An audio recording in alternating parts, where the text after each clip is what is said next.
Good morning সবাইকে। আজকে আমরা যে জায়গাটায় আছি ওটা হচ্ছে নালগোন্ডা।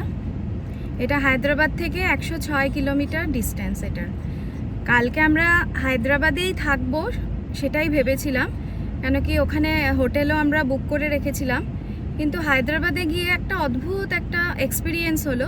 পুরো শহরটাই দেখলাম পেট ফ্রেন্ডলি নয়। ওখানে আমরা যে হোটেলটা ওখানে বুক করেছিলাম সেটাও প্রথমে আমাদের হ্যাপিকে নিয়ে ঢুকতে দিচ্ছিল না, যে না এখানে পেট আমরা অ্যালাউ করি না এটসেট্রা। কিন্তু তবু আমরা অনেক রিকোয়েস্ট করে আমরা গেছি। কিন্তু তারপর দেখলাম আমরা ওয়েবসাইটে হোটেলের যে ছবিগুলো দেখে আমরা হোটেল বুক করেছি একদমই আলাদা, পুরো বাজে হোটেল, খুবই মানে থাকার মতন নয়। ওখান থেকে আমরা বেরিয়ে মানে ওখানে বসেই আবার আরেকটা পেট ফ্রেন্ডলি, মানে পরিষ্কার লেখা আছে যে পেট ফ্রেন্ডলি, সেই হোটেল আমরা বুক করলাম। সেখানে গিয়ে সেই সেম, কিছুতেই আমরা পেট অ্যালাউ করবো না, কোনো দিন এখানে আমরা পেট থাকতে দিইনি। যাই হোক, কিন্তু আমরা সব দেখালাম যে আমরা ওয়েবসাইটে এরমভাবেই বুক করেছি, যে পেট ফ্রেন্ডলি বলেই আমরা এসেছি এখানে। তো অনেকক্ষণ ওই নিয়ে কথা হলো, কিন্তু ওরা কিছুতেই মানলো না, পুরোপুরি ডিনাই করছে যে এটা থার্ড পার্টি করেছে, আমাদের হোটেলের কোনো এখানে রেসপন্সিবিলিটি নেই, আমরা কোনো দিন আমরা পেট থাকতে দিইনি, ডগ থাকতে দিইনি। যাই হোক, আমরা তখন রাত 10:30 পৌনে 11টা হয়ে গেছে। তা আমরা ওখান থেকে বেরোলাম হায়দ্রাবাদ থেকে, আবার তাহলে আমরা চেন্নাইয়ের দিকেই আবার রাত্রেবেলাতেই আমরা আবার স্টার্ট করলাম। ভেবেছিলাম যে কোথাও হাইওয়েতে কোথাও না কোথাও কিছু একটা থাকার, রাত্রেবেলা থাকার পেয়ে যাব।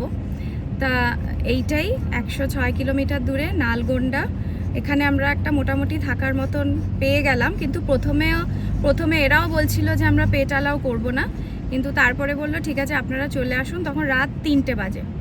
তা আমরা এখানে ছিলাম। এই আজকে সকালে আমরা আবার বেরিয়েছি, এবার চেন্নাইয়ের দিকে যাচ্ছি।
থেমেছি একটু ফিল্টার কফি খাবো বলে।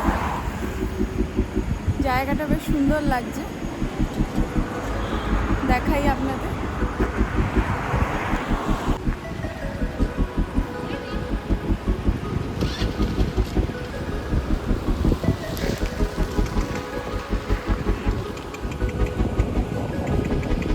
এখানে ওয়াশরুমও আছে।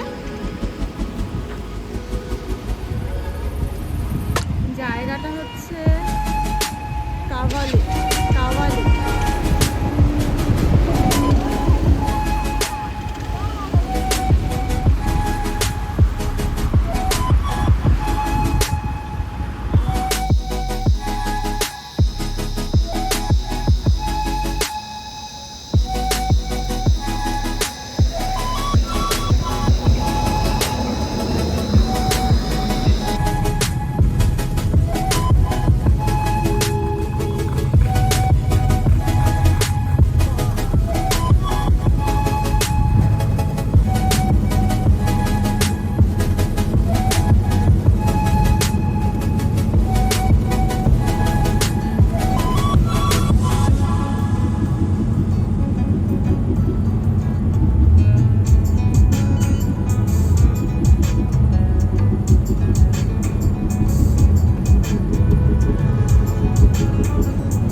পৌঁছেছি, এই কিছুক্ষণ হলো পৌঁছেছি।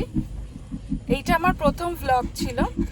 আমি চেষ্টা করেছি যারা এই রুটটাতে ফার বেবিদের নিয়ে আসবেন তারা যেন কিছুটা ইনফরমেশন পান আমার এই ভিডিওর মাধ্যমে।